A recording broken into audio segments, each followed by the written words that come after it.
Maya Chen had always been unremarkable. At least, that's what everyone thought as she walked through the halls of Stellar Academy, the most prestigious military training school in the galaxy. Her dark hair was always tied back in a simple ponytail. Her uniform was regulation standard, and she never spoke unless spoken to. While her classmates from dozens of different alien species showed off their natural abilities, the Krathari with their incredible strength, the Villani with their psychic powers, the Zorax with their lightning-fast reflexes, Maya simply existed in the background. The Academy housed students from across the known galaxy, each species contributing their finest young minds to the Galactic Defense Initiative. It was a symbol of unity, where the best and brightest learned to work together against the growing threat of the Devourers, a mysterious alien force that had been consuming entire star systems on the Outer Rim. Professor Vexitar, a tall, blue-skinned Altarian with 4 arms, was conducting his usual lecture on interspecies combat tactics when the emergency alert came through. The holographic display in the center of the classroom flickered to life, showing Admiral Cross's stern face. The Tyrillian Admiral's scaled features were grim as he addressed the Academy. "Students and faculty, we have a situation developing on the mining colony of Kepler 442b.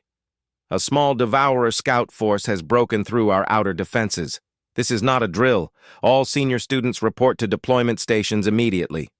Junior students are to remain in secure areas until further notice." The classroom erupted in excited chatter. This was what they had all been training for, though no one expected it to come so soon. Maya watched as her classmates, all seniors except for her, began filing out with barely contained enthusiasm. She was only a second-year student, having started late due to the complex application process for humans. "Chen," Professor Vexitar called out as she began to follow the others. "Junior students remain here." Maya nodded and took her seat, watching through the massive viewing windows as transport ships began launching from the Academy's docking bays. She could see her classmates boarding the vessels, their various forms of excitement evident even from this distance. Zephyr, a proud Krathari warrior in training, was flexing his massive arms.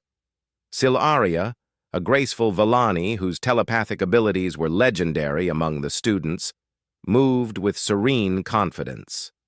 Hours passed. Maya remained in the secure area with the other junior students, a mix of nervous energy and boredom filling the air.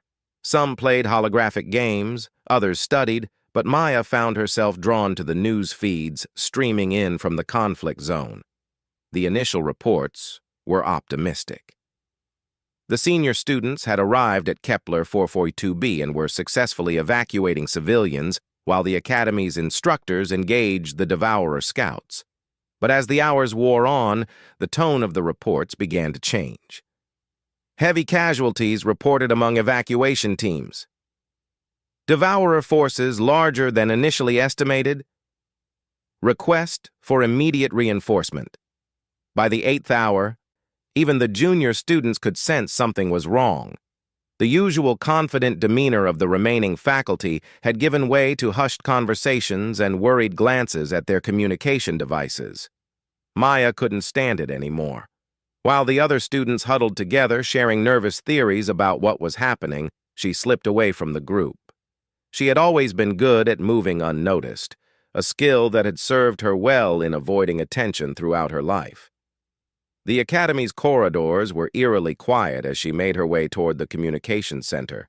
Her footsteps echoed softly on the polished floors, past displays showing the achievements of former students who had gone on to become heroes of the Galactic Defense Initiative. She had always wondered if she would ever belong among them. The communications center was restricted to senior staff. But Maya had discovered during her first year that the ventilation system provided an excellent view of the main operations room. It was a discovery she had never shared with anyone, not even her roommate. Crawling through the narrow service tunnel, she positioned herself at a grate that overlooked the center's main floor. What she saw made her blood run cold. The holographic displays showed the battle on Kepler 442b, and it was not going well. The mining colony was a hellscape of twisted metal and burning structures. Devourer creatures, nightmarish beings that seemed to absorb light itself, were overwhelming the defenders.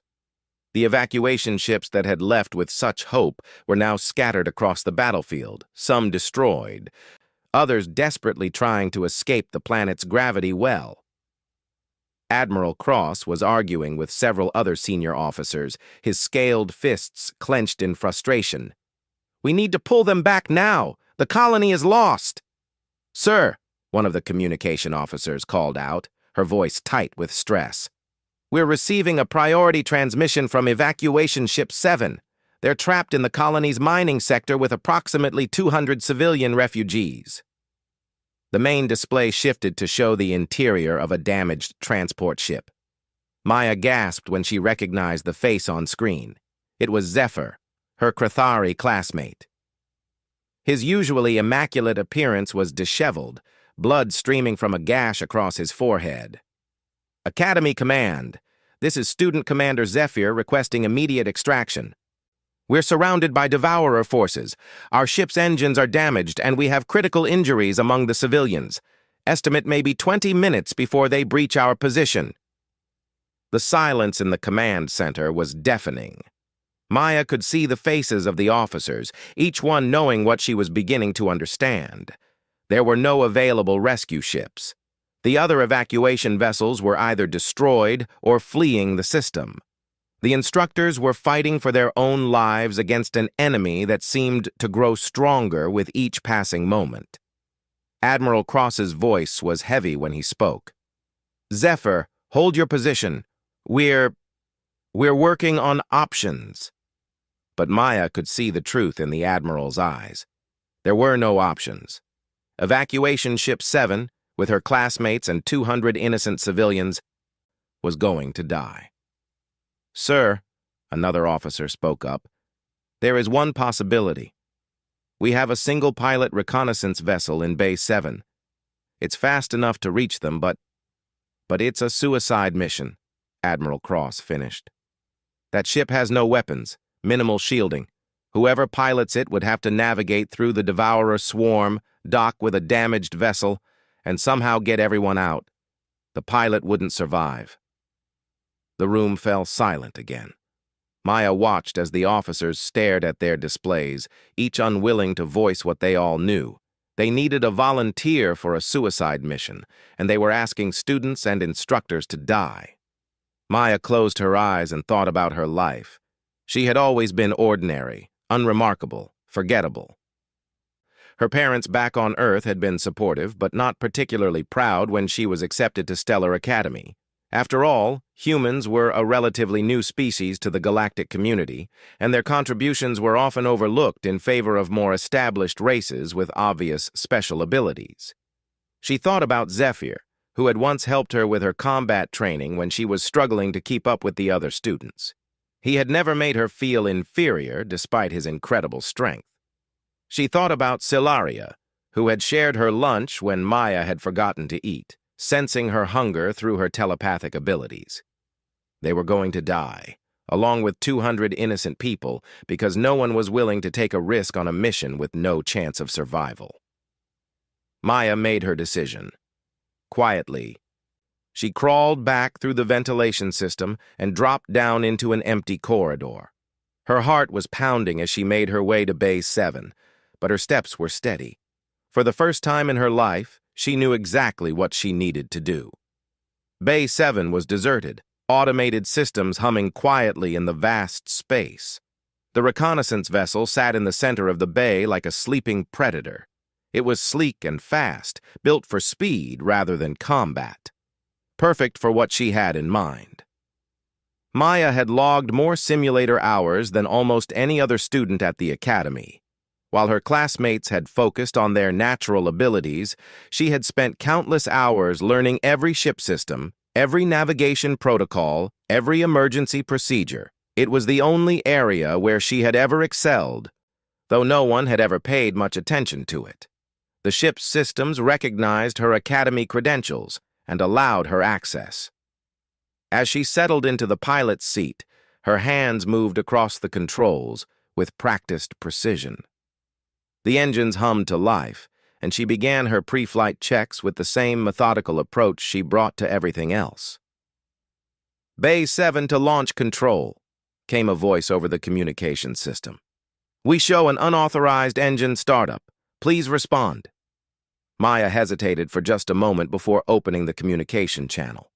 "Launch control, this is student Maya Chen requesting emergency departure clearance." "Negative, Chen. You are not authorized for departure. Power down immediately and report to..." Maya closed the channel and engaged the launch sequence. The bay doors began to open, revealing the star field beyond. As the ship lifted off, she could hear the emergency alarms beginning to sound throughout the academy. She set course for Kepler 442b, pushing the engines to their maximum safe capacity. The journey would take 6 hours at this speed. 6 hours to figure out how to save her classmates and somehow survive the impossible. As the academy fell away behind her, Maya Chen, unremarkable, ordinary, forgettable Maya Chen, flew alone into the darkness toward a battle that would change everything. The journey through hyperspace gave Maya time to think, but thinking was the last thing she wanted to do. Every logical analysis of her situation led to the same conclusion. She was flying toward certain death. The reconnaissance vessel had no weapons, minimal shields, and was designed for stealth observation, not rescue operations in active combat zones. But Maya had spent her entire life being logical, being careful, being unremarkable. Today, logic wasn't enough. She used the travel time to study everything she could about the Kepler 442b system. The mining colony was built into a series of underground caverns, connected by a network of tunnels that had been excavated over decades. The surface was largely barren, dotted with mining equipment and the occasional atmospheric processor. Most importantly, she studied the Devourer attack patterns from the available data. The Devourers were unlike anything the galaxy had encountered before. They seemed to absorb energy rather than simply destroying it, growing stronger as they consumed technology, organic matter, and even light itself. Their ships were massive, organic-looking constructs that pulsed with dark energy. But they had patterns, weaknesses that the Academy's tactical computers had begun to identify. They were drawn to high-energy signatures, weapons fire, ship engines, even concentrated life signs. But they seemed less interested in low-power systems, treating them as background noise until they became active threats. Maya's reconnaissance ship, with its minimal energy footprint, might be able to slip past them if she was careful. As she dropped out of hyperspace at the edge of the Kepler 442b system, the scope of the disaster became clear. The space around the colony was filled with debris, destroyed ships, scattered mining equipment, and the ominous shapes of Devourer vessels moving like sharks through the wreckage. Maya powered down all non-essential systems, leaving only life support and minimal thrusters active. The ship drifted forward on momentum, its energy signature barely above background radiation. Through the viewports, she could see the Devourer ships more clearly now, twisted amalgamations of metal and organic matter that seemed to shift and flow like living things. Her communication system crackled to life with scattered transmissions from the battle.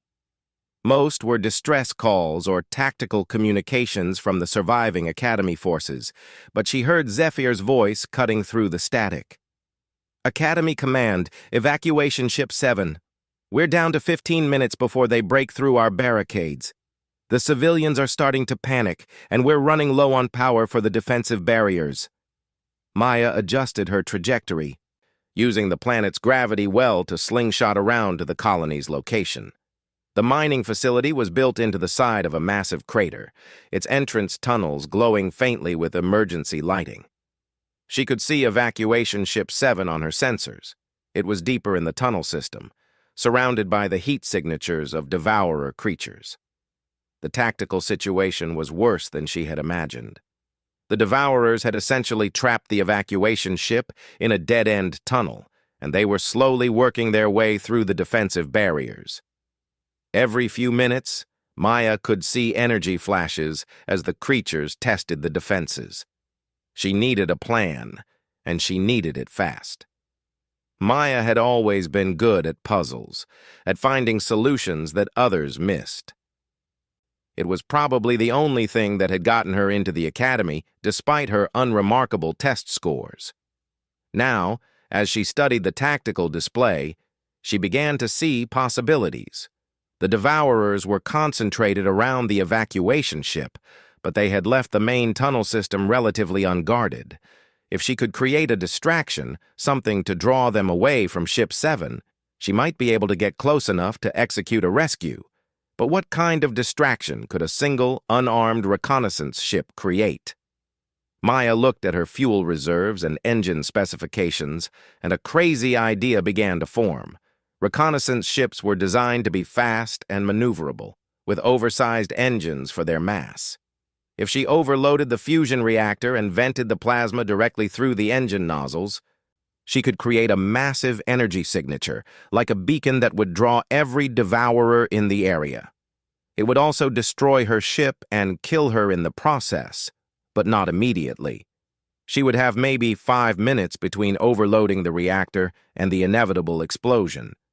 5 minutes to get close to Ship 7, transfer the refugees, and get them to safety. The math was brutal.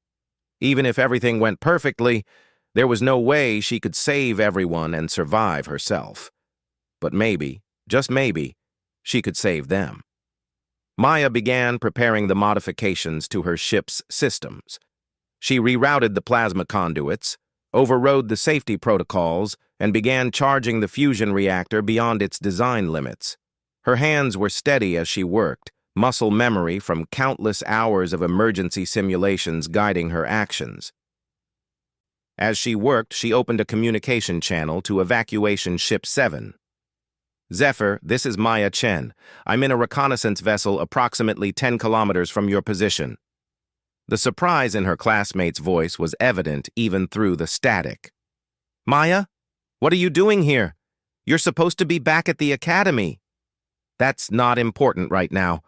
I need you to listen carefully. In approximately 3 minutes, I'm going to create a distraction that will draw the Devourers away from your position. When that happens, you need to get your engines online and make for the main tunnel exit as fast as possible. Maya? What kind of distraction? Your ship doesn't have any weapons? Just trust me, Zephyr. When you see a bright light, move immediately. Don't wait, don't hesitate. The window will be very small. She closed the channel before he could argue further. Maya finished her preparations and took one last look at the tactical display. The Devourer creatures were still clustered around Ship 7's position, their dark forms pulsing with absorbed energy. Maya activated the overloaded fusion reactor. The effect was immediate. Her ship's energy signature blazed across every sensor in the system, a brilliant beacon of plasma and radiation that cut through space like a knife. Through her viewports, she could see the Devourer ships beginning to turn toward her position, drawn by the massive energy output. "Come on," she whispered, pushing her engines to maximum power as she dove toward the planet's surface. "Come get me." The Devourers took the bait. Maya watched on her sensors as they peeled away from the mining colony, their organic ships flowing through space like a dark tide rushing toward her ship. She led them on a wild chase through the asteroid field that surrounded the planet, using every trick she had learned in the simulators. Her ship was faster than the Devourer vessels, but not by much, and the overloaded reactor was making her systems increasingly unstable. Plasma began venting from her engine manifolds, leaving a bright trail behind her that the creatures followed like bloodhounds. "Ship 7 to Chen," Zephyr's voice crackled over the communication system. "We're moving. How did you—" "Maya, your energy signature is off the charts. What did you do to your ship?" "Nothing that can't be fixed," Maya lied, watching her reactor temperature climb into the red zone. "Just get those civilians out of here." She could see Ship 7 on her sensors now, moving rapidly through the tunnel system toward the surface. The evacuation vessel was damaged but functional, and Maya could count the life signs aboard, 237 souls including her classmates. The devourer creatures were closing in on her position. Her ship shuddered as their energy weapons began to find their range, and she could feel the hull plating beginning to buckle under the assault. But she had done what she came to do. Ship 7 was clear of the mining complex and accelerating toward orbit. "Maya!" Another voice came over the communication system. Silaria, the Villani telepath. "I can sense your intentions. Don't do this. There has to be another way." But there wasn't another way, and they all knew it. Maya's reactor was past the point of no return, building toward a fusion explosion that would take out everything within several kilometers, including the devourer ships that were now clustered around her position. "Tell everyone back at the academy," Maya said, her voice calm despite the chaos erupting around her ship. "Tell them that the ordinary girl did something extraordinary." She cut the communication channel and focused on flying. Her ship was falling apart around her, systems failing one by one as the overloaded reactor poured deadly radiation through the hull. But she was still alive, still flying, still leading the devourers away from the innocents they had tried to save. Maya thought about her parents, who had always supported her even when she couldn't explain why she wanted to join the academy. She thought about her instructors, who had been patient with her slow progress. She thought about her classmates, who were now safely escaping because she had made a choice to be more than ordinary. The reactor reached critical mass, and Maya Chen's ship became a small sun, burning bright against the darkness of space. The explosion consumed the devourer vessels that had been pursuing her, their organic hulls unable to absorb the pure fury of an uncontrolled fusion reaction. In the silence that followed, Evacuation Ship 7 limped toward the edge of the system, carrying its precious cargo of survivors. Zephyr stared at the expanding cloud of plasma and debris where Maya's ship had been, his massive hands clenched into fists. "She saved us all," he said quietly. But Silaria, whose telepathic abilities allowed her to sense things that others missed, was staring at her instruments with a puzzled expression. "No," she said slowly, "I don't think this is over." 3 days later, Stellar Academy was in chaos. The rescue of Evacuation Ship 7 had become the talk of the entire galaxy, but not for the reasons Maya would have expected. Instead of mourning a heroic sacrifice, the Academy was buzzing with a mystery that no one could explain. The footage had started appearing within hours of the battle. Scattered recordings from various sources, mining equipment on Kepler 442b, sensor logs from surviving ships, even personal devices carried by the refugees. Each piece of video showed the same impossible thing: Maya Chen, somehow alive in space, fighting devourer creatures with her bare hands. Admiral Cross stood in the Academy's main briefing room, surrounded by faculty members and senior officers from across the galaxy. The holographic display showed a compilation of the footage, and each viewing made it more surreal. In the videos, Maya floated in the vacuum of space without a suit, her Academy uniform somehow intact despite the lethal environment. Her movements were fluid and purposeful as she engaged devourer creatures that dwarfed her human form. When she struck them, they disintegrated. Their dark energy absorbed into her body until she seemed to glow with inner light. "This is impossible," Professor Vextar stated, his 4 arms crossed in disbelief. "Humans cannot survive in space. No species can fight devourers in hand-to-hand combat. These recordings must be falsified." "The technical analysis shows no signs of manipulation," replied Dr. Seklan, the Academy's chief scientist. "Multiple independent sources, different recording methods, various angles. If this is fake, it's beyond our ability to detect." Admiral Cross studied the footage for the 100th time. In one particular sequence, Maya was shown intercepting a Devourer assault ship that had been pursuing Evacuation Ship 7. She moved through space like she was swimming, closing the distance to the massive vessel and then simply reaching out to touch its hull. The ship imploded instantly, collapsing in on itself until nothing remained.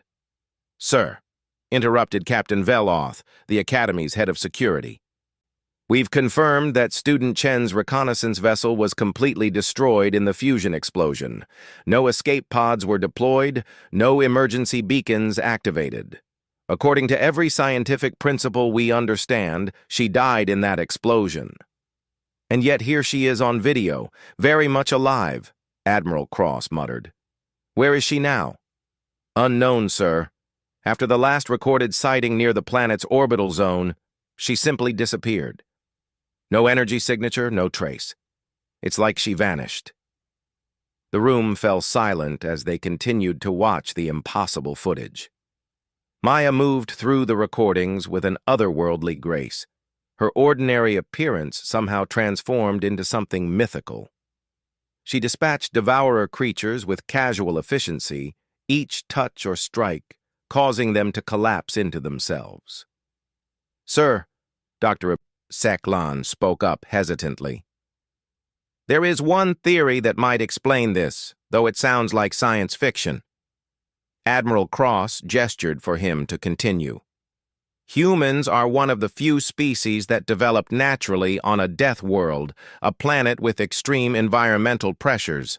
Earth has massive gravity wells, deadly weather patterns, geological instability, and a biosphere that's essentially trying to kill everything on it at all times. Most life-bearing worlds are far more hospitable. We're aware of human resilience, Doctor. It's why they were accepted into the Galactic Defense Initiative despite their technological limitations. But, sir, what if that resilience goes deeper than we thought? What if humans have dormant capabilities that only emerge under extreme stress? The theoretical framework exists. Quantum biology suggests that consciousness might interact with fundamental forces in ways we don't fully understand." Professor Vextar scoffed. "You're suggesting that stress activated some kind of supernatural human ability?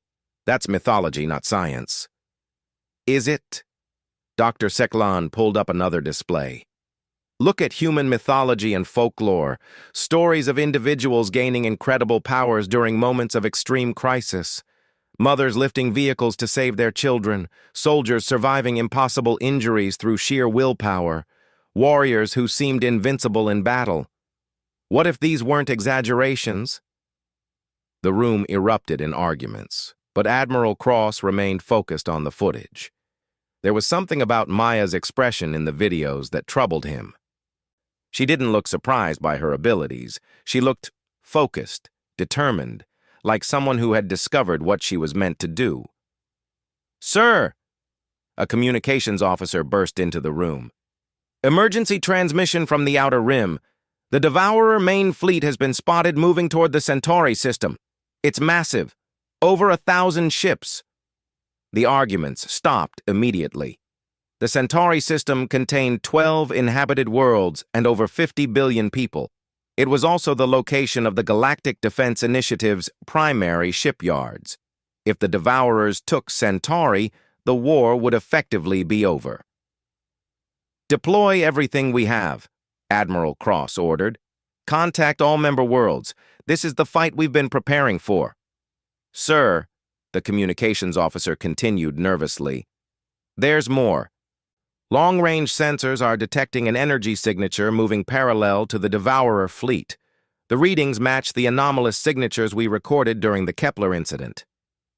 Admiral Cross felt his blood turn cold. "Show me." The main display shifted to show the sensor readouts from the Outer Rim monitoring stations. Sure enough, there was a small but distinctive energy signature keeping pace with the massive Devourer armada. It was moving through space at impossible speeds, unassisted by any visible propulsion system. "It's her," Admiral Cross said quietly. "She's following them." The next 18 hours were a blur of preparation and desperate coordination. Every ship in the Galactic Defense Initiative was being mobilized for what everyone knew would be the final battle. The Academy itself was being evacuated, with students and faculty relocated to secure positions throughout the galaxy. But Maya's classmates refused to leave. Zephyr, Silaria, and the other survivors of the Kepler incident had formed an impromptu coalition, demanding to be included in the defense of Centauri. Their argument was simple. They were the only ones who had witnessed Maya's transformation firsthand, and they believed their presence might be crucial to understanding what was happening. "We owe her our lives," Zephyr argued during a heated meeting with Admiral Cross. "If she's out there fighting alone, we should be with her." "Your students," the Admiral replied. "This battle will determine the fate of the galaxy. I can't risk—" "With respect, sir," Silaria interrupted.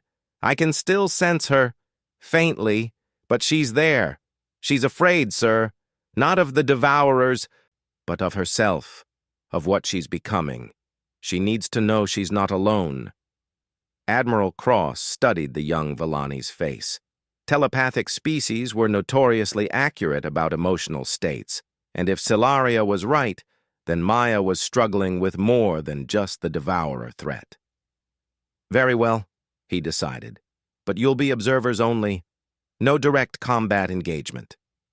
The battle for the Centauri system began at dawn on the 4th day after Maya's disappearance. The Devourer fleet emerged from hyperspace like a plague of locusts, their organic ships blotting out the stars around the inhabited worlds. The Galactic Defense Initiative met them with everything they had, thousands of ships from dozens of species, all united in desperate defense of their homes.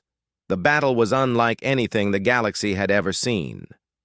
Devourer creatures swarmed through space, their energy absorption abilities making traditional weapons less effective with each passing minute. Ships died by the hundreds as the organic vessels consumed their energy and added it to their own dark power. Maya's former classmates watched from the bridge of a command vessel, their faces grim as they witnessed the systematic destruction of the fleet they had trained to join. The Devourers were winning, and everyone knew it. "There!" Silaria suddenly pointed at the tactical display. "Grid 77 Alpha! That energy signature!"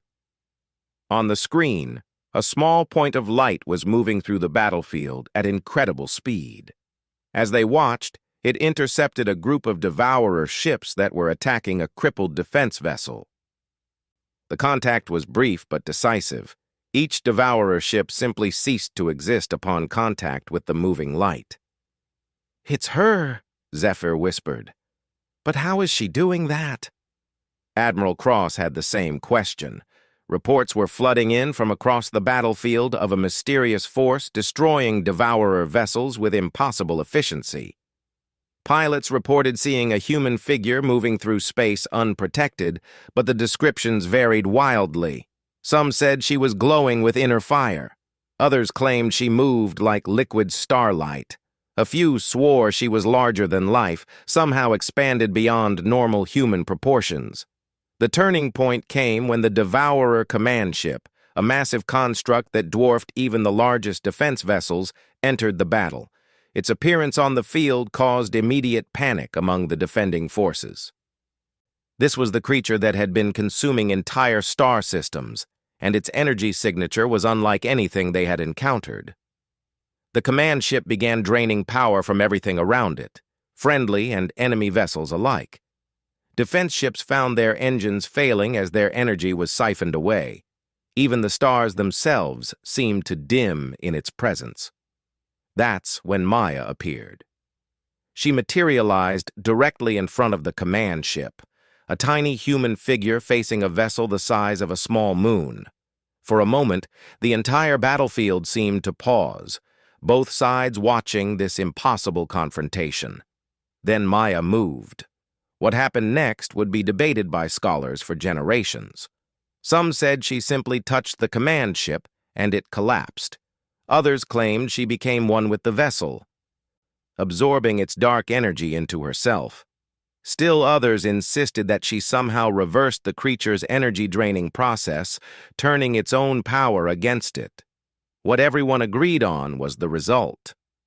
The Devourer command ship imploded with such violence that the shockwave disabled every other Devourer vessel in the system. Their organic forms writhed and collapsed, their connection to their power source severed by whatever Maya had done. In the silence that followed, Maya floated alone in space, surrounded by the debris of the enemy fleet. But she was changing. The ordinary human form that her classmates remembered was becoming something else, larger, brighter, more essential. She was becoming pure energy, pure possibility. Silaria gasped, her telepathic abilities allowing her to sense what was happening. "She's burning out. The power! It's too much for her human form to contain." "Can we help her?" Zephyr demanded. "I don't know." Silaria was crying now, tears streaming down her face. "She's trying to hold on to who she was, but the energy wants to return to the source. She's fighting to stay herself." On the main display, Maya's form was becoming increasingly ethereal, her human appearance fading as she transformed into something beyond physical existence. But just before she completely dissolved into energy, she turned toward their ship. Across the vast distance of space, somehow, she looked directly at her former classmates. Silaria's eyes widened. She says thank you for believing an ordinary girl could do something extraordinary." Maya Chen, the unremarkable student who had once walked unnoticed through the halls of Stellar Academy, smiled one last time. Then she became light itself, her consciousness spreading out to touch every world in the galaxy. The energy that had been trapped within her human form returned to the cosmos, but it carried with it something new. The memory of what it meant to be human, to choose sacrifice over safety, to protect others at the cost of yourself. The Devourer threat ended that day, not through superior weapons or tactics, but through the simple human decision of one ordinary girl to be extraordinary when it mattered most. Years later, when new students walked through the halls of the rebuilt Stellar Academy, they would pass a simple memorial plaque. It bore no grand titles or elaborate descriptions. It simply read, "Maya Chen. She looked ordinary until the galaxy needed her not to be." And in the depths of space sometimes, pilots reported seeing a brief flash of light when they were in trouble, a momentary presence that seemed to whisper that help was on the way. Scientists dismissed these reports as psychological phenomena, stress-induced hallucinations brought on by the isolation of deep space travel. But Silaria, now an instructor at the academy, knew better. Maya had become something beyond human understanding, but she had never stopped being human where it counted. She was still out there, still watching, still protecting the ordinary people of the galaxy who needed someone extraordinary to believe in. The girl who had been unremarkable had become legend, and the legend lived on in every act of courage performed by those who remembered her story.